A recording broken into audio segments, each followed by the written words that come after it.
Hello friends, welcome to EPG Pathshala. I am Dr. Mani Shresht, working as Assistant Professor at Haryana School of Business, GJ University of Science and Technology, Hisar. Today, we are going to discuss about the topic Career Development and Employee Mobility. Before starting the discussion, let's have a look at the contents. The discussion will start with the introduction of the topic, followed by career development, systems and career, phases of career development, relevance and objectives of career development, issues related with the career development stages, employee mobility and types of employee mobility. It will end with a summary.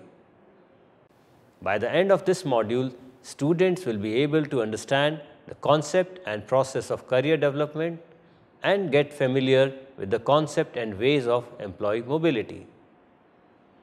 In earlier times, business, organization and jobs were quite stable as complexities and competition were bare minimum. Therefore, the organization could assure their employees lifelong employment in return for individual loyalty. People are more concerned about employment rather than careers. Today, the scenario has changed completely and it is much more complex and uncertain. The reasons are globalization, constant changes in economy, customer expectation and technology. These situations push everyone hard to acquire newer skills and competencies to survive in the market. It is applicable to whole of their active professional life. The central theme of contemporary job is employability and not the employment. Organizations are also not untouched with these developments. They are also under constant pressure to attract and retain the best talent. The reason is that the competent employee is having lot more and better opportunities available in the outside market. Nowadays, employees want to drive their own future to the best of their skills, competencies and aspirations. This makes the concept of career and its development significant for both organization and the employees. Career is a lifelong process and describes the individual's occupation and progression and increasing success in his occupation. It can also denote sequence of related jobs. A career is considered to be the sum of total work-related experiences throughout a person's life. The progression in one's chosen occupation is often characterized by increased compensation, more responsibility, and acquiring higher status, prestige, and power. A career is denoted by getting jobs, moving between the jobs, positions, levels of responsibilities and challenges, but even more than that. Career is the most important connection between an employee and the organization. Young, talented, well-educated and skilled professionals put their career and development among the most important segments of their life, and they stay in a certain position until they see opportunities for personal and career development. Career development refers to the lifelong process of fostering and cultivating the shape of individual's working life so as to make the best use of inherent talent, skills, knowledge and interest for that person. It is concerned with the potential of employees and situations in which they are or may be at the moment and after that. It often carries a strong overtone of promotion and upward movement. Career development is vital to the individual employee as it is a step towards self-actualization. It contributes at the deepest level to working effectiveness, motivation and personal fulfillment, not only in working life but spreading also at social spheres of individual's life. Before starting to develop one's career, an individual has to make thorough consideration of possible solutions.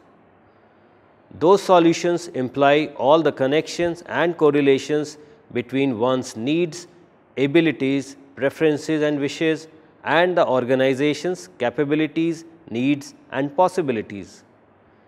Career development has an individual and organizational aspect. Therefore, the needs, aspiration and requirements of employees and organizations should be matched. If matches and correlations between those two important actors work, then both parties can achieve positive results.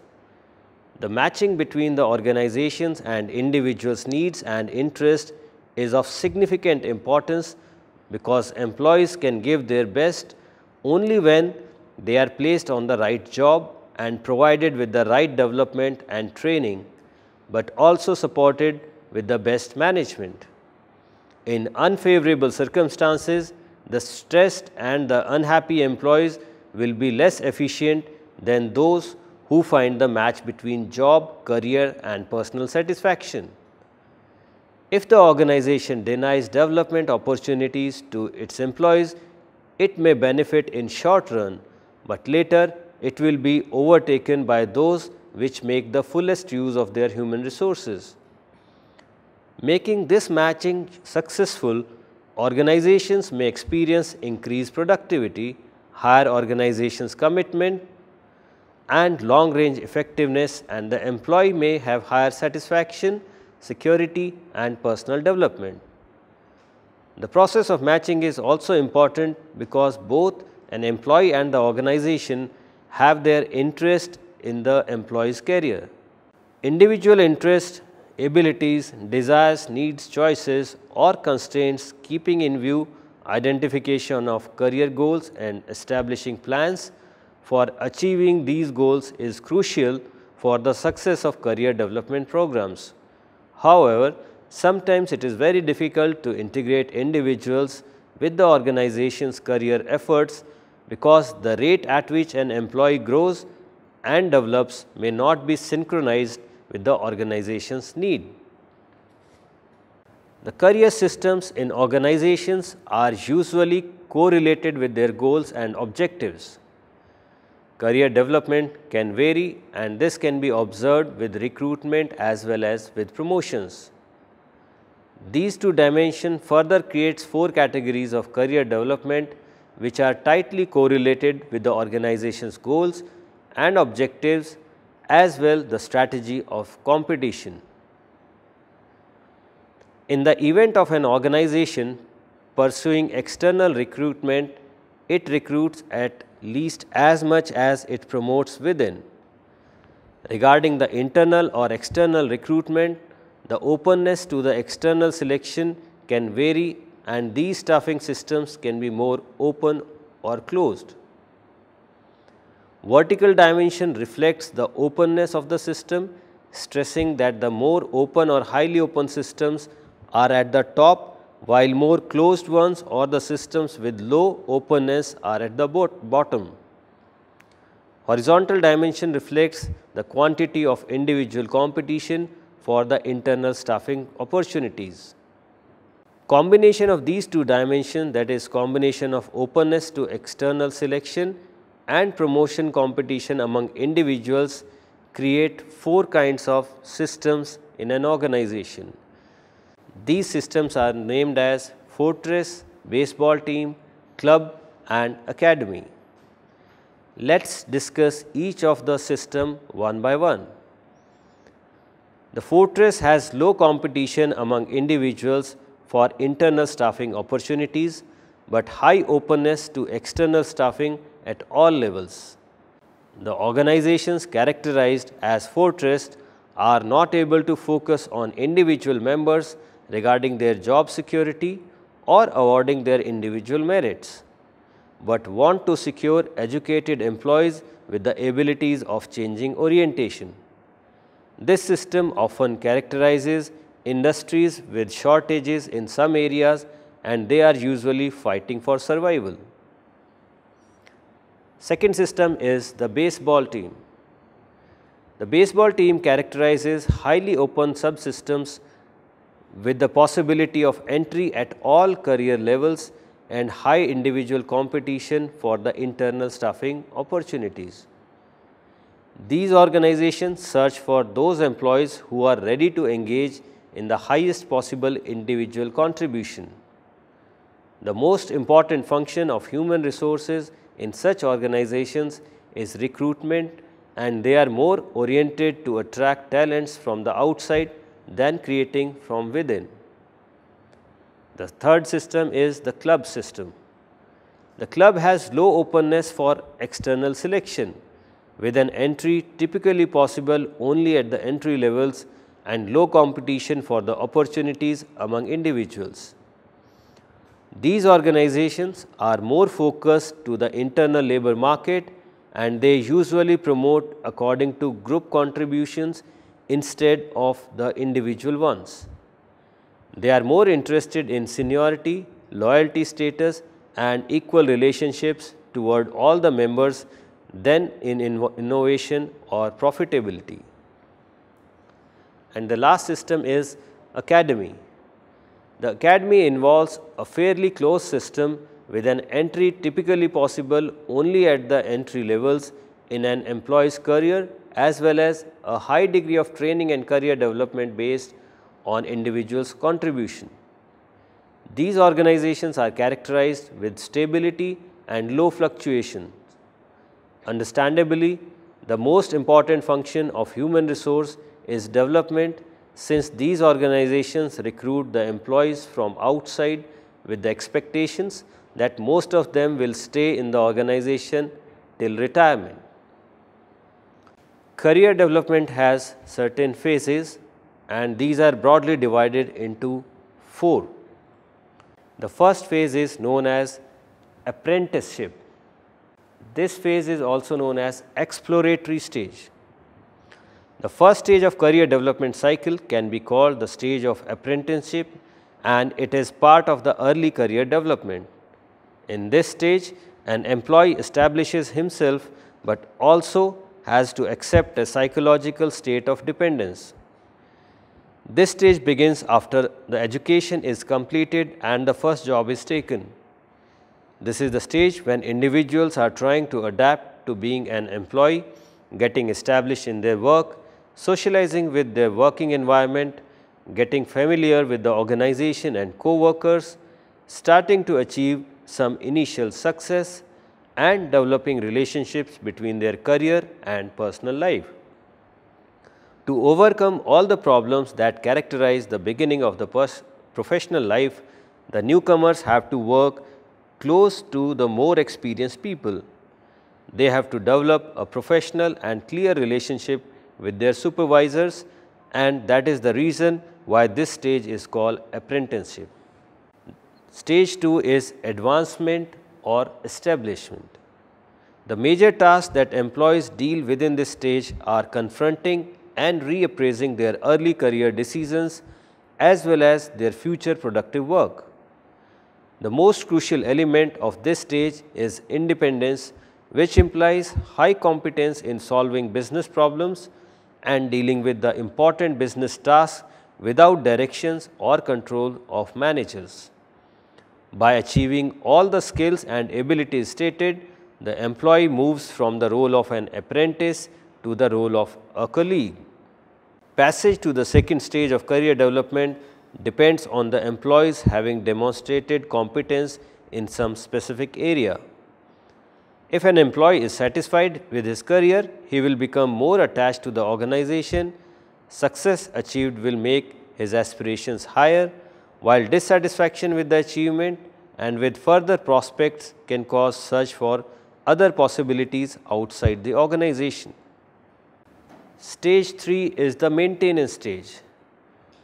It belongs to the period of mid-career development. It is characterized with efforts to stabilize the gains of the past. New gains may be achieved here, but it may also happen that the new gains are not made in this stage. Nevertheless, this stage is the period of creativity. Till now, the employee has satisfied his psychological and financial needs and has become an independent employee, and this is the time of self-actualization.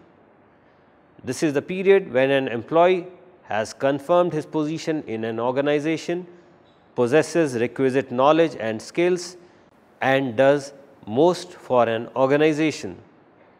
The professionals in this stage are supposed to become mentors to apprentices. Their main activities are training, mentoring, leading and influencing others, and taking care and responsibility for the work of younger colleagues. The last phase is strategic thinking or declining stage. The final stage is preparation for retirement. It can be divided in two parts. The first one is maintenance and the other part is withdrawing and preparing for retirement. The main task of those who are in this stage is to remain productive and to prepare for retirement, but some of them move up to the senior leadership roles in accordance with the organization's plan. This stage is not experienced by all the employees, particularly that part of this stage which is preparing for the executive roles. It is reserved only for the chief executives and for the key personnel of certain departments. In that status, professionals may have the roles of the executive managers, entrepreneurs and idea generators. But the most important are the roles of sponsors and counselors. Being a sponsor or counselor, an individual can influence the organization, particularly the strategy and directions of the organization development. Every organization needs to provide career development opportunity to its employees. Indian organizations at present are facing major restructuring problems to keep pace with the economic restructuring programs of the country. Market globalization, technology upgradation, import liberalization, delicensing, increased competition together have now prompted Indian organizations to restructure their production vis-à-vis the organization. Redeploying the manpower through proper training in restructured job is one of the important priorities for the organization, particularly for those who are at the lower level. But employees with matching skill and knowledge now find them in better bargaining position for the increased job mobility. The other important reasons for career development are the changing environment is now making jobs more complex. Suitable career development programs enable employees to be better prepared for future positions in the organization. It also gives them the opportunity to identify prospective managers from within. Manning vacancies from within is cost efficient and at the same time system motivates employees.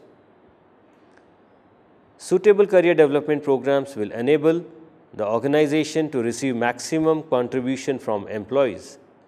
Since this helps employees to enhance their skills for higher positions, both underutilization of employees' potential work energy and their underemployment can be avoided. Career development makes employees more adaptable to changing requirements of the organization. It provides an objective basis to describe the steps of progression in a given organization and therefore minimizes unfair promotion practices of employees and reducing the change of promotion by discretion philosophy. Most of the organizations are now also manned by women and other minority classes of employees. Career development programs ensures equitable opportunity for career progression of these classes of employees also. And finally, career development programs give opportunities to employees to acquire more skills, obtain desired jobs, share increased responsibility, and enjoy a scope of job mobility. The purpose and objective of career development can be listed as to attract and retain effective persons in an organization, to utilize human resource optimally, to improve morale and motivation level of employees, to reduce employee turnover, to practice a balanced promotion from within policy, to make employees adaptable to changes, to increase employees' loyalty and commitment to the organization and to maintain harmonious industrial relations. Career planning involves the steps you would take when you are not sure of where you want your career to go or even what you want to do in the future. It is relevant not only to young people trying to peer into their futures, but also for older workers who may be looking at moving out of one career and into another, but who may be unsure of where they want to go. Career planning, at its most fundamental, is the type of preliminary activity you take when you are deciding what type of career to enter into. Career planning may also be undertaken if you should decide at any point to change careers or transition to a new type of career focus within your field. And the third important concept is manpower planning. It is also called as human resource planning. Manpower planning is the process of estimating or projecting the number of personnel required for a project with different skill sets over a predefined period of time. Manpower planning also includes the details like how and when will the employee will be acquired. This whole process is done keeping in view the goals of the organization, the future predictions for business, and changing technology trends. This helps the organization to prepare for the future with the correct manpower at their disposal for business prosperity. Another concept that is confused with the career development is succession planning. It is the process whereby an organization ensures that employees are recruited and developed to fill each key role within the company. In this process, you ensure that you will never have a key role open for which another employee is not prepared. Through your succession planning process, you recruit superior employees, develop their knowledge, skills, and abilities, and prepare them for advancement or promotion into ever more challenging roles in your organization. Few issues that needs to be considered at different stages of career development process are: at the exploratory stage, an organization should ensure the availability of accurate information about the organization and the various occupations existing in organizations to the new employee. Create opportunities to enable new employees to get acquainted with the organizational careers through job rotation, internship, seminars, etc. And sponsor educational and training programs for ensuring supply of potential talent in future. For establishment stage, an organization should ensure identification of the best possible talent for the organization, conveyance of correct and positive image of the organization to the employee, maximum learning and favorable attitudes of the employees towards the organization, and assigning challenging jobs to employees to enable them to test their abilities and skills. For the mid-career maintenance stage, the organization should provide a continuing process of performance appraisals, feedback, career counseling, etc. to ensure proper deployment of the employees and also to enable them to feel challenged, motivated, and committed to the organization. Strategies to motivate plateaued employees so that they can be productively utilized even without promotion. And adequate opportunities for transition from specialist cadres to generalist positions at higher echelons of the organization, and to help employees to prepare for retirement. And finally, for the declining stage, the organization should try to manage retirement without destroying the employee's sense of self-worth and invent new and creative part-time roles for retired employees who can use their knowledge, experience, and wisdom. At every stage of the career, employees also make an effort to develop their own information sources. They analyze the feedbacks on their performance, seek opportunities for development, study the career paths available to them, and provide organizational details of their perceived needs, goals, and ambitions. Mobility refers to the movement of employees and managers both within and outside an organization for better opportunities. The term better opportunities can be viewed in terms of increased compensation, high job position, more scope of career growth, increased learning opportunities, better work cultures, lower levels of stress, and so forth. Mobility of human resources is necessary to cope with changing requirements of the organization.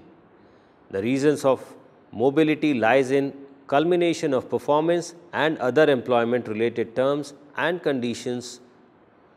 However, job performance of employees as assessed through performance appraisal system is a major reason of internal or sometimes even external mobility of employees.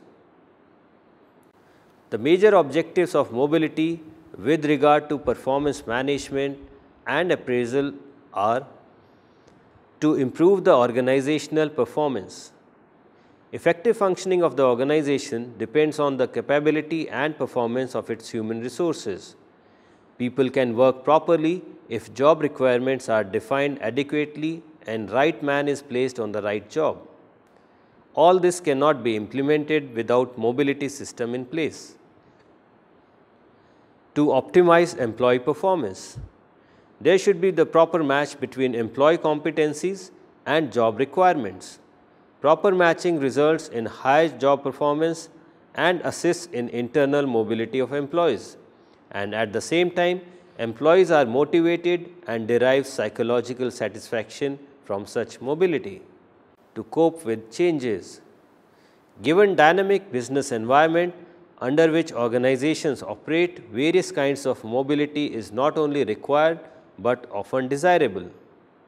For example, during economic boom, organizations expand their operations, resulting in increased availability of job opportunities for employees that results in mobility, both internal as externally. Internal mobility occurs in order to retain competent and performing employees within the organization, while external mobility happens when either attracting career opportunities are unavailable within the organization or the external job opportunity is extremely attractive for the employees. The final objective is to reward and punish performance.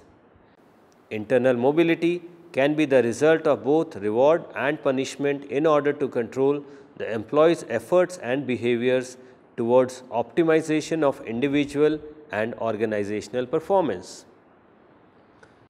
Mobility is of two types: internal mobility and external mobility. Mobility within the organization is termed as internal mobility, which is exemplified in promotion, demotion, and transfer. Internal mobility is an offshoot of performance management and appraisal system. The various types of internal mobility mechanisms are influenced by performance management and appraisal system. These are promotion. Promotion is advancement of an employee to a better job, better in terms of greater responsibility, more prestige or status, greater skill, and especially increased level of compensation. Promotions can be vertical, lateral, and dry, but they are generally awarded as recognition of better performance. Second type of internal mobility is demotion. It is the reassignment of an employee to a job of lower rank with lower compensation and benefits. Demotion involves the placement of an employee to a lower standard and status than his existing post. The third type is transfer. It is a lateral shift causing movement of individuals from one position to another, usually without involving any marked changes in duties, responsibilities, skills needed, or compensation. Mobility outside the organization is termed as external mobility and includes resignation, retrenchment, layoff, terminations, and voluntary retirement schemes. Performance management and appraisal systems generates data and information of performance levels of individual employees. Based on those data, management can decide which employee are to be put on separation list and which one on to the continuing list. The various types of external mobility mechanisms that are influenced by performance management and appraisal are separation. It implies cessation of employment of an employee with an organization for any reason whatsoever. This cessation of employment is both voluntary as well as involuntary. The separation is said to be voluntary when the employee initiates the separation process out of his free will. Resignation and voluntary retirement schemes falls under the category of voluntary separation, while retrenchment, layoff and termination fall under the category of involuntary separation. Voluntary retirement scheme is a voluntary separation initiated under a mutual agreement between the organization and its employees.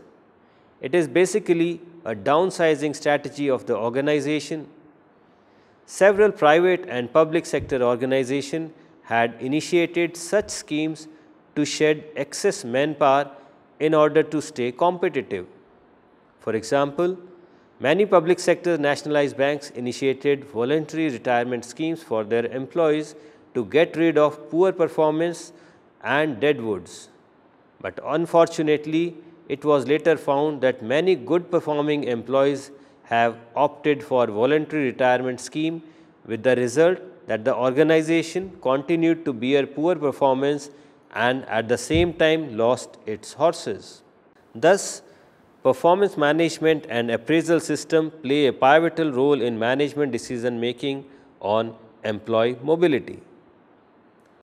It has been observed that many times the CEOs of the premier public sector organizations were appointed without any reference to their qualification, experience and capability. Moreover, many officers of the administrative services are neither educated nor trained to handle the intricacies of business management. All these factors lead to a situation where heads are virtually dependent on their political mentors for survival in the organization. Therefore, they devote more time and attention in pleasing and obliging them rather than driving business performance of the organization. There is an urgent need to correct this malpractice so that the heads of the organization, especially in public sector, are appointed and retained for their performance and contributions by using a responsive and effective executive performance management and appraisal system. To summarize the discussion, career development is the process that forms a person's work identity. It is a significant part of human development and spans over the individual's entire lifetime. Beginning when the individual first becomes aware of how people making a living. For example, when a child notices that some people are doctors, engineers, carpenters, it signals the start of this process. It continues as that person begins to explore occupations and ultimately decides what career to pursue with himself or herself. Employee mobility is an issue that has taken on a whole new meaning as more and more business have gone global. Employees today are commonly asked to take assignments in company locations outside their home country. These kinds of opportunities are seen as benefits by many employees who enjoy, experience new cultures and the multicultural exposure. Managing employee mobility is important though, because without the right training and planning, employees moving to foreign countries will not be prepared to meet the challenges such moves present. The company does not want to find itself faced with loss of productivity or worse, loss of its best manager because of lack of planning. Being prepared to address the issues related to employee mobility should be included in the company's strategic planning. Happy learning!